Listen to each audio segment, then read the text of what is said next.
Hello everybody and welcome to another edition of Charts with Dan. We are a little bit later than usual because of the embargo for A Complete Unknown, which pushed this show out of its morning slot, but we're here to talk about numbers. And after a supersized show last week, this one is a little bit more of a back to basics show. So let's jump right into the weekend top 10. And the number one movie at the box office, no surprise here, continues to be Moana 2, which dropped 63.3%. That's a steep drop, but keep in mind it had a massive opening weekend. It's a little steeper than I might have anticipated, but they have nothing to complain about over at Disney. $51.2 million. Its domestic total is now approaching $300 million. In second place, dropping 55.1%, was Wicked, which brought in another $36.4 million. Its domestic total now at $322.1 million. In third place is Gladiator 2. It dropped 59.5% for another $12.5 million weekend. Its domestic total now at $132.8 million. Red 1 is still in the top 5. It had the smallest drop of the top 4 films. It dropped just 44.9%, brought in $7 million for a total of $85.7 million. And it's not holding badly, which means, of course, that Amazon Prime Video will be dropping it on streaming this week. In fifth place is a film from India called Pushpa the Rule Part 2. It brought in $4.8 million over the weekend, but has brought in $9.3 million total. There was a little bit of divergence on the reporting side. Box Office Mojo had the entire $9.3 million listed for the weekend total, but everybody else had the Friday through Sunday total, so that's the one that I went with. Box Office Mojo has been a little bit spotty lately. This is a huge debut for an Indian film domestically, and an even bigger debut worldwide. We're going to take a look at the number for Pushpa the Rule Part 2, because it actually had the biggest debut ever for a film from India. In sixth place was the 10th anniversary re-release of Interstellar, which played limited IMAX theaters. It brought in $4.6 million, and I think we may see more re-releases of Christopher Nolan films. The theater owners just have to love Christopher Nolan. In seventh place was Solo Leveling Reawakening, which was a recap movie of the first season of the anime series. It brought in $2.4 million. For King and Country, Jumper Boy Christmas Live comes in eighth place at $2.2 million. Y2K, the new comedy from director Kyle Mooney and A24, was a huge disappointment, opening in ninth place at $2.1 million. I get the fact that this is a small comedy. You're not expecting a top 3 or 4 opening, especially not with the competition that it has. But it wasn't just a disappointment as far as the box office gross. The reviews were not very strong for the movie. The audience response was not very strong with the movie as far as cinema score and all of that stuff. So really, I think this goes down as a disappointment for A24. They're trying out a lot of new things. Some of them have worked, some of them haven't worked, and you can chalk Y2K down as one of the movies that just didn't work. And rounding out the top 10 is The Best Christmas Pageant Ever. It drops 53.2% for a $1.5 million weekend. Its domestic total is now at $34.4 million. So let's talk about some of the movies that are in the top 10, and we will start with the reigning champion, Moana 2, which has now broken into the top 5 overall for Disney animation. Now, these numbers are not adjusted for inflation, but it is the 5th highest grossing Disney animation film, and this spans the entire history of the studio before and after Walt Disney Animation Studios. And Moana 2 is right on the brink of breaking the $300 barrier. It's got Zootopia within its sights. If it gets to $400 million, it will overtake Frozen.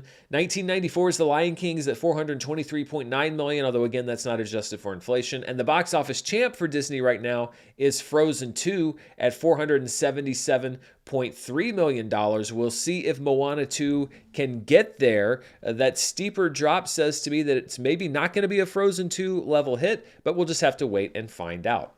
A little news on Wicked as well. We've been looking at this chart for the last few weeks. This is the top 10 Broadway adaptation grosses adjusted for inflation, and it is now number 9 on the all-time list adjusted for inflation. It knocks Chicago off the list.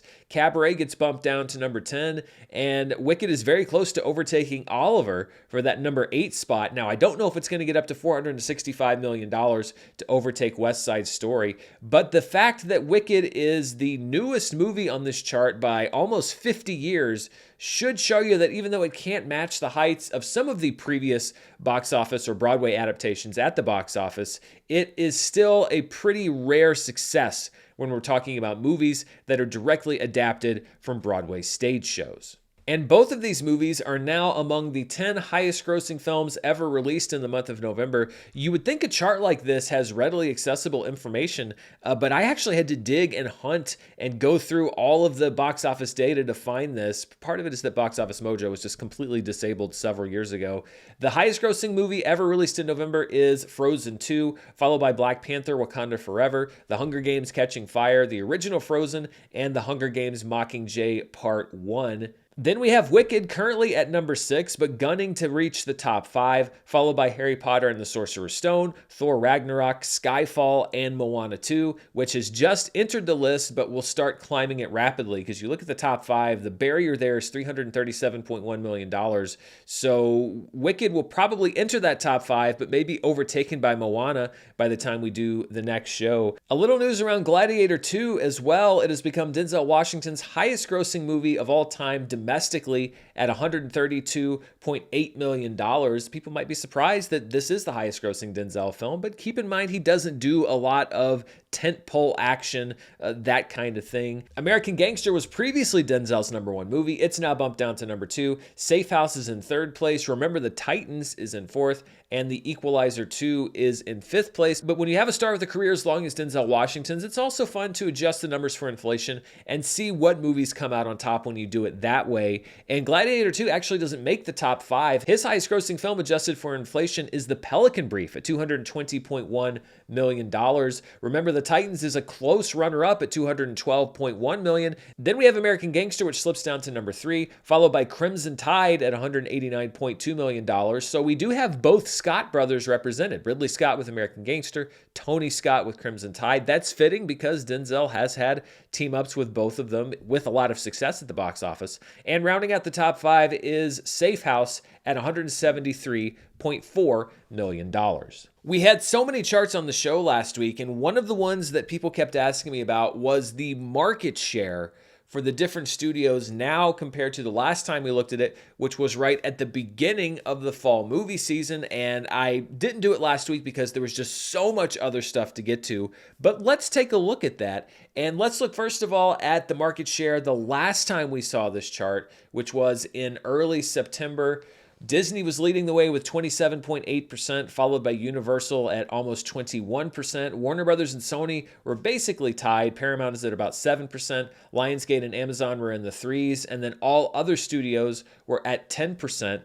And let's see how that chart has changed in the past couple of months. You'd think that Disney would increase the market share with the big performance of Moana 2, but it actually has seen its market share decrease due to other studios hitting as well. Universal is up about 1.5%. It's getting close to challenging Disney's box office market share, but I think that Disney is almost sure to win the year as far as market share because they still have Mufasa 2 and a complete unknown ahead. I just don't know if Universal can catch up. Warner Brothers gains a little bit of ground at 14.5%. Paramount gains a little ground, but it's still very small at 8.7%. They're really going to hope that Sonic the Hedgehog 3 can help to boost their market share this year. The biggest gain really is in the all other slice. The all other slice picks up 2% market share, and that's because of mid-sized hits like Terrifier 3, Heretic, We Live in Time, and The Best Christmas Pageant Ever. It's actually been a pretty good fall for studios that are not one of the majors. I mean, Amazon and Lionsgate are still sitting at 3% each. They may as well be folded into the all other slice. Yes, none of those movies were huge blockbuster hits like we see with the major studios, but I like the fact that with only a few weeks left in the year, that studios that are not the mid-majors are able to share more than 10% of the box office revenue, and we'll see if it can weather the end of the year, although we do have a lot of big studio films that have yet to come. And those studio films are the focus of my member poll question this week. I want to know which December release you think will gross the most domestically, not worldwide. And I've narrowed it down to 4 choices. I mean, you never know, Baby Girl or The Fire Inside could catch everyone by surprise. But I think that these 4 are pretty solid as far as what the possibilities could be. Mufasa, The Lion King, Sonic the Hedgehog 3, Nosferatu, and A Complete Unknown. I know a lot of people are going to say, well, that's a no-brainer. Of course it's going to be Mufasa, The Lion King. I would say that if you were going to lay Las Vegas odds on it, that would probably be the favorite. But keep in mind also you never know what's going to happen at the box office. There have been movies that have hit or missed that nobody saw coming.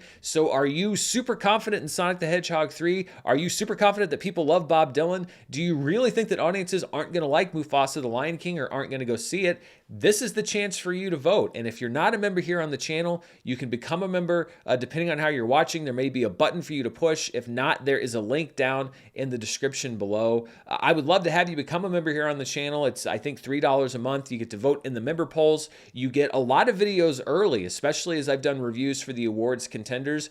Members have gotten several videos early in the last couple weeks, a few hours before I post them. And it's just great to be able to take part in fun stuff like this. So I'd love to have you here as a member on the channel. And next week, we will look at the results of this member poll. We had a lot of changeover in the top 10 this week. 5 movies dropped out of the top 10, led by The Wild Robot, which drops out after 10 weeks. Venom: The Last Dance is out after 6 weeks. Heretic is out after 4 weeks. Bonhoeffer: Pastor Spy Assassin is out after 2 weeks. And A Real Pain is out of the top 10 again after 1 week. This was its second appearance in the top 10. And looking at the biggest theater count changes for this past weekend, Venom: The Last Dance leads the way. It lost about half of its theaters, 862 of them. It's still an 854 overall. Bonhoeffer: Pastor Spy Assassin lost a little under half of its theaters, 855. It's still in 945. The Wild Robot lost most of its remaining theaters, 592 of them. It's now in just 291.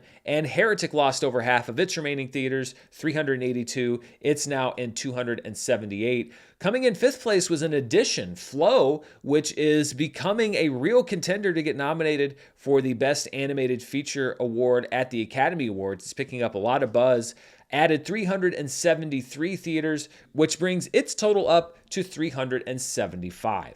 And looking at the box office, what I like to call the road to recovery, the red line is the weekend average for 2021 to 2023. The blue line is the average from 2015 to 2019. And the dotted black line is every weekend this year. And you can see that we did have a steep drop off from last weekend. No surprise, it was a holiday weekend and the highest grossing Thanksgiving holiday weekend of all time.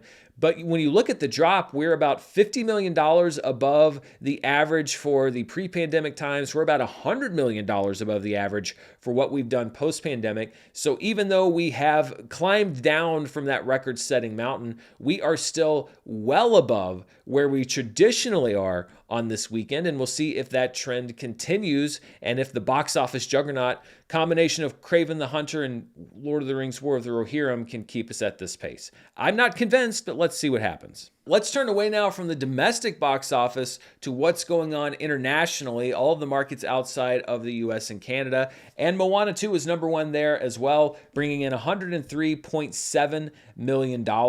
In second place is Pushpa the Rule Part 2 at $52.7 million.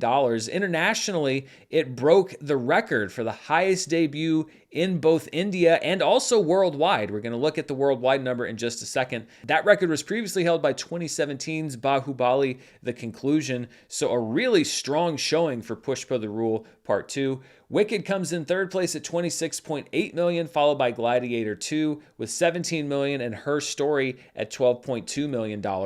When you take those international numbers, you combine them with the domestic numbers, we get our top 5 films worldwide, and they're the same 5 movies, although in a slightly different order. Moana 2 drops 49.2% and brought in $154.9 million over the weekend. Its worldwide total is now at just under $600 million. Wicked dropped 42.9% and brought in another $63.3 million. Its international numbers continue to be much softer than its domestic numbers. Its worldwide total is now at $457.5 million. It's now lurking just outside of the 10 highest grossing movies worldwide for the year. Pushpa the Rule Part 2 has an official worldwide opening weekend of $57.5 million, but its total so far is approaching $100 million. It's now at $92.9 $8.5 million. So just a phenomenal performance for that. And we'll see how it holds up. Oftentimes we see films in the Indian market take a big drop in the second weekend, but you never know. This is also doing unprecedented numbers as far as its opening weekend. Gladiator 2 comes in fourth. It dropped 49.2%, bringing in another $29.5 million. Its worldwide total is now at $368.5 million. And then Her Story drops just 30% to bring in $12.2 million. Its total now, mainly in China, I think exclusively in China, is at $74.8 million. Looking at the 2024 worldwide box office, we have Moana 2 entering the chart at number 5 at $599.2 million. It's just below Inside Out 2, Deadpool and Wolverine, Despicable Me 4, and Dune Part 2. And it should displace Dune probably in the next, I'd say, week to 10 days for that number 4 spot. Godzilla Kong: The New Empire drops 1 spot, as does Kung Fu Panda 4 and YOLO. Venom: The Last Dance stays where it is at number 9. Successor drops down 2 spots to number 10, and Pegasus 2 drops off the list. And as I said, Wicked is just outside the top 10, so we should see Wicked on this list next week, which will leave only one film from China in the worldwide box office top 10 for 2024, and we'll see if it can survive the onslaught of Sonic the Hedgehog 3, Mufasa, and other movies as we get to the end of the year. We've got a lot more charts to go over, but before we do, I want to thank the sponsor for this week's show. This video is brought to you by Miracle Made. Everybody has that one person on their holiday list that's impossible to buy for, but the one thing that everyone loves is a good night's sleep. So if you're struggling to find something for that difficult someone on your list, give them the gift of comfort with Miracle Made sheets. Miracle Made silver-infused fabrics inspired by NASA work to make sure that you don't wake up hot or cold in the middle of the night, and they're also self-cleaning, preventing up to 99.7% of bacterial growth and staying fresh 3 times longer than regular sheets. I've been sleeping on Miracle Made sheets exclusively for quite a while now, and I love that I go to sleep and wake up every day in soft, comfortable sheets that help me sleep as long as possible. Unless it's one of those mornings during award season when I have to wake up ridiculously early to see who was nominated. Go to trymiracle.com/Dan to try Miracle Made sheets today, and whether you're buying them for yourself or as a gift for a loved one, if you order today, you can save over 40%. And if you use our promo code Dan at checkout, you'll get 3 free towels and save an extra 20%. Miracle's so confident in their product, it's backed with a 30-day money-back guarantee, so if you're not 100% satisfied, you'll get a full refund. Upgrade your sleep with Miracle Made. Go to trymiracle.com/Dan and use the code Dan to claim your free 3-piece towel set and save over 40% off. Again, that's trymiracle.com/Dan to treat yourself.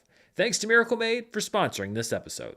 All right, looking now at some of the specialty charts here at the domestic box office this weekend. Let's look first at the top 5 per theater averages. At number 1 was the 10th anniversary showing of Interstellar, which brought in a great per theater average of 27,891. That's on par with the opening of a well-performing wide release. It was playing in just 165 theaters. I wish I had been able to see that, but it was not playing literally anywhere near me. And second was Moana 2, which brought in $12,211 per theater in over 4,200 theaters. And third is O Canada, which is the latest release from writer-director Paul Schrader. It debuted at the Cannes Film Festival. It now is getting a limited release. It's currently in 3 theaters and brought in just over $10,000 per theater. Wicked comes in 4th place, bringing in $9,381 per theater in 3,885 theaters. And Queer comes in 5th place. It expanded to 47 theaters and brought in $8,636 per theater.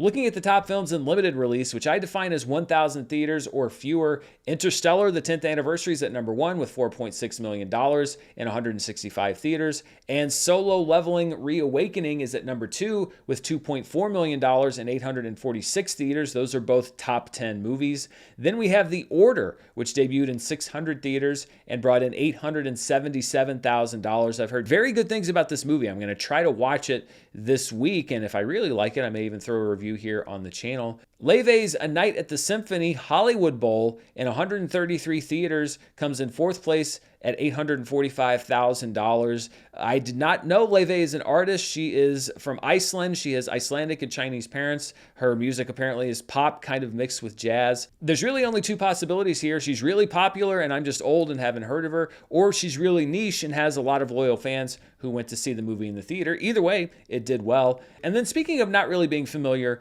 with a musical artist, in fifth place was RM, Right People, Wrong Place, which is a documentary following the leader of the supergroup BTS recording his solo album. The documentary brought in $626,000 in 594 theaters. Looking at the fall holiday box office chart, this is all releases post-Labor Day through the end of the year. Wicked moves up to number 1 for now. It will likely be supplanted by Moana 2 next week. It's at $322.1 million. Moana 2 moves up to second place at $299.3 million.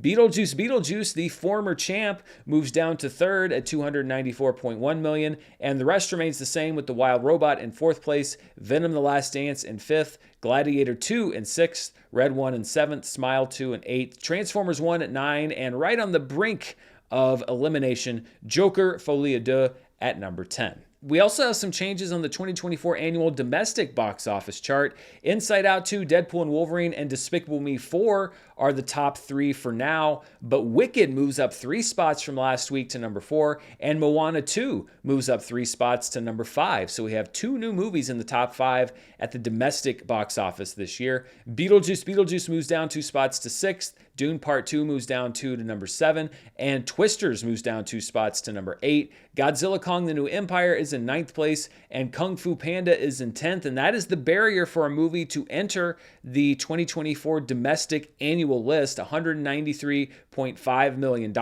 If Mufasa: The Lion King, Sonic the Hedgehog 3, or both, or a combination of other movies can break that barrier, we will have more new movies in this top 10. Before we move to the world of streaming, as we often do here on the show, I want to take a look at a weekend in box office history, and we're going to go back to the weekend of December 7th through the 9th, 2001, the 49th weekend of the year, which saw the opening of Ocean's 11, the remake from Steven Soderbergh, which opened to $38.1 million. If you adjust that number for inflation, that would be $67.9 million. Ocean's 11 would go on to make $183.4 million over the holiday break and into 2002. Harry Potter and the Sorcerer's Stone, in its 4th week of release, was in second place at $14.7 million. Adjusted for inflation, that would be $26.2 million. That brought its domestic total up to around $240 million. It would settle in at $317.5 million. In third place was Behind Enemy Lines in its 2nd week of release, a pretty steep drop, 57.1%, a weekend total of just over $8 million. Adjusted for inflation, that'd be $14.3 million. Behind Enemy Lines was considered a bit of a disappointment. It grossed $58 million domestically on a $40 million budget, but it likely made that money back on cable and video rights, which are 2 revenue streams that have pretty much radically changed. You don't see cable and video rights being the salvation of a whole lot of movies anymore. In 4th place was Monsters, Inc. in its 6th week of release at $6.5 million. Adjusted for inflation, that'd be $11.7 million. It was nearing the end of its run. It had about another $40 million in the tank following an early November release. And then rounding out the top 5 was a sure disappointment for that year, which was Spy Game. It had dropped 59.4% in its 3rd weekend for a $4.4 million total. Adjusted for inflation, that would be a $7.9 million weekend. Spy Game was directed by Tony Scott. It had Brad Pitt, Robert Redford, a huge budget, over $100 million. You would think with that kind of hype and star power that it would be an absolute box office success, but it only grossed $62 million domestically against that budget of over $100 million, so just couldn't live up to the hype. I haven't seen Spy Game. I've heard it's not a terrible movie, but certainly not one that delivered to expectations. And a new feature that I've added to the show is a trivia question that is connected to each week's box office flashback. And some people may say that this is a gimme, but I don't want to give you all impossible or difficult questions to answer. So given that we are celebrating the anniversary of Ocean's 11, the question I wanted to ask you was, what is the highest grossing remake of all time at the box office? And I'll give you a little bit of a clue. It is the same movie, both domestically and worldwide. I'll give you a couple more seconds to think. Pause the video if you need to. And here comes the answer. The answer is The Lion King 2019. A lot of you probably got that answer right. We may not be able to agree on whether it's live action or animated, but it is most definitely a remake. It made $543.6 million domestically and $1.6 billion worldwide. So extra credit to those of you who got that question correct, and demerits to those of you who decided to be snarky and say Star Wars The Force Awakens. No, it is not an official remake, and you can continue to fight about that amongst yourselves. All right, let's take a look now at the streaming charts. We only have a few this week, and we will start with the latest numbers from Netflix, although I think new ones might be out either when this video has been released or shortly after the video has been released. These numbers cover the global viewership for November 25th through December 1st. And at number one was Our Little Secret. At 54.6 million hours watched and 32.4 million views, it actually was one of the most watched opening weekends for a movie this year. It just missed out on the top 10. Our Little Secret stars Lindsay Lohan. It's one of their Christmas movies. And when you look at it, Lacey Chabert and Lindsay Lohan have hit it big on Netflix recently. We just need Rachel McAdams and Amanda Seyfried to do one of these Netflix Christmas movies, and then we start crossing these suckers over. You want to talk about a shared Christmas universe? That's a gold mine. In second place was the animated film Spellbound, which brought in 15.2 million views. It had a lot of prestige around it, but it doesn't look like it's going to deliver as a blockbuster success for Netflix, and I think that the reviews were probably lower than they'd wanted. In third place is Cold Case: Who Killed JonBenet Ramsey, Season 1. It's so good to see a true crime case that's really been not covered, not overexposed, not dug into so many times over the years, get featured on a platform like Netflix. 13.43 million views. In fourth place was The Merry Gentleman at 9.82 million views. In fifth place is The Madness, a new Netflix series about a journalist framed for murder starring Coleman Domingo, who's mounting his own Oscar campaign right now. It had 9.3 million views. GT Max is in sixth place, the French film about a motocross champion taking on a gang of biker criminals, 7.8 million views. A Man on the Inside starring Ted Danson comes in seventh with just over 7 million views. Then we have The Empress Season 2 debuting on the chart with 6.68 million views. It's the second season of Royal Intrigue and the show from Germany following Elisabeth von Wittelsbach and Emperor Franz Joseph. When the Phone Rings comes in ninth place, a crime thriller series from South Korea. And in 10th place is Madagascar: Escape to Africa. I don't know if this is the one where they say, that circus, but if it is, then I'm sorry for all of you parents out there. Just over 6 million views total. Let's move on now to the Nielsen charts. Now, these cover domestic viewing numbers only, and they're delayed by about a month because that's how long it takes Nielsen to get all these numbers together. This is for the week of November 4th through the 10th, and the number one most watched movie on the Nielsen streaming charts is Despicable Me 4 at 7.96 million hours watched. In second place was the debut of the Netflix film Meet Me Next Christmas, and I think we're going to see a lot of these Netflix movies on this chart over the next few weeks. In third place on Netflix was the debut of Harold and the Purple Crayon at 6.5 million hours watched. I'd wager that's more hours watched on Netflix than it had in theaters. The Netflix original documentary Martha comes in fourth place, followed by the Netflix original film Time Cut in fifth, and The Secret Life of Pets on Netflix comes in sixth place. Inside Out 2 returns to the charts on Disney Plus with 4.5 million hours watched, followed by Sing at number 8. Moana is back at number 9. When it's a lower viewership week, you can almost guarantee that Moana is going to return to the chart. And I bet we're going to see a viewership surge as the Nielsen charts catch up with the release date of Moana 2. And debuting in 10th place is the Adam Sandler film Just Go With It at 4.1 million hours watched. Looking at the most watched streaming shows for November 4th through the 10th, 2024. At number 1 was the return of Outer Banks with the second part of their latest season at 20.4 million hours watched, followed by The Diplomat, very close behind, at 20.3 million hours watched. The Lincoln Lawyer hanging in at 18.5 million hours watched, followed by Grey's Anatomy and Bob's Burgers. Bluey, which was reliably in the top 5, is in 6th place, so we're seeing a bit of a dip in watch time, followed by Family Guy and Lost. SpongeBob SquarePants returns to the charts at 12 million hours watched, and then Gossip Girl, which is on a lot of different streaming services, but as we often see, was added to Netflix, sees a surge in viewership at 10.2 million hours watched. This is the first time that Gossip Girl has appeared on the Nielsen charts.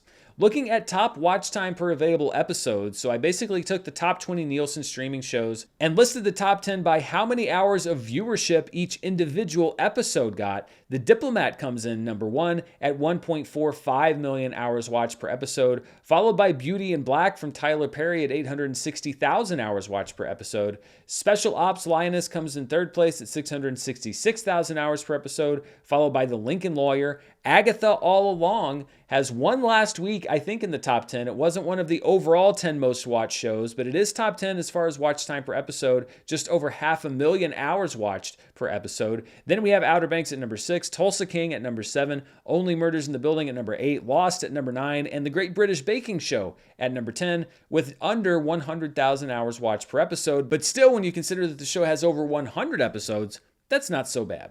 One quick revision to the 2024 most watched charts. When we look at the most watched original streaming series through November 10th, The Perfect Couple is out and The Lincoln Lawyer is now in. It is the 10th most watched original streaming series of the year at 103.8 million. And if it stays on the charts, there's a lot of room for growth, easily up to number 9 or number 8, and we'll see where we go from there. Bridgerton's still right now the most watched streaming series of the year, although Love is Blind is mounting a challenge. It's closing that gap. I don't think there's any new episodes that are coming out or have yet to hit the chart, though, in 2024. And that wraps us up for Charts with Dan this week. Let's take a look at a few of the things that are on streaming and in theaters that you might be interested in the week ahead.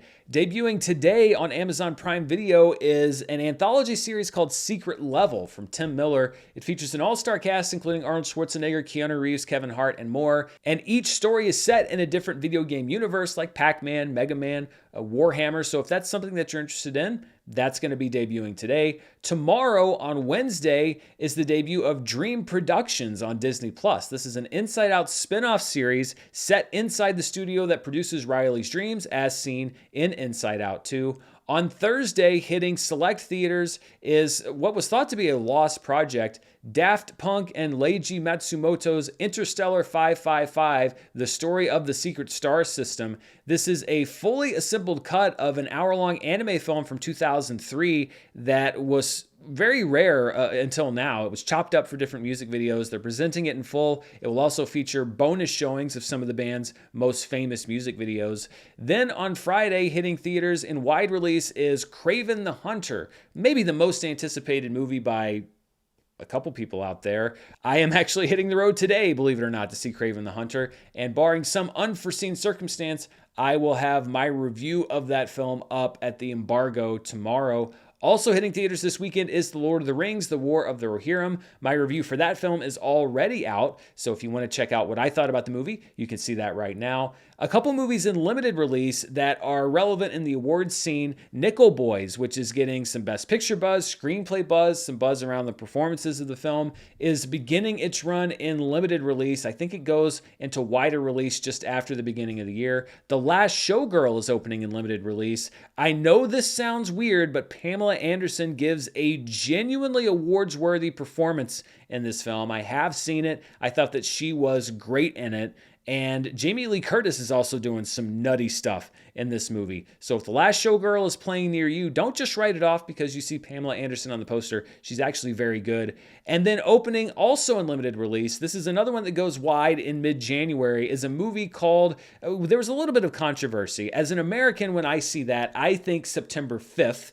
Many people say September 5. It's just a difference in how the English language works between different countries. But regardless, it is a movie about the hostage crisis at the Munich Olympics, specifically in the control room of ABC. And it is really an in-depth look at how they covered that event on live television, the good and the bad sides of that. It's a movie that I really, really liked. It's in heavy contention for being one of my favorite movies of the year. So if it's in limited release near you, you can start seeing it this weekend, but it won't go into wide release until after the new year because of the heavy box office competition. Still, though, keep that movie in mind. Also debuting Friday on Netflix is a movie called Carry On. Taron Egerton stars as a TSA agent who's blackmailed by Jason Bateman into letting a dangerous piece of luggage get past security. The perfect movie to watch to allay your holiday travel fears. Finally, on Saturday, there's a live event, 17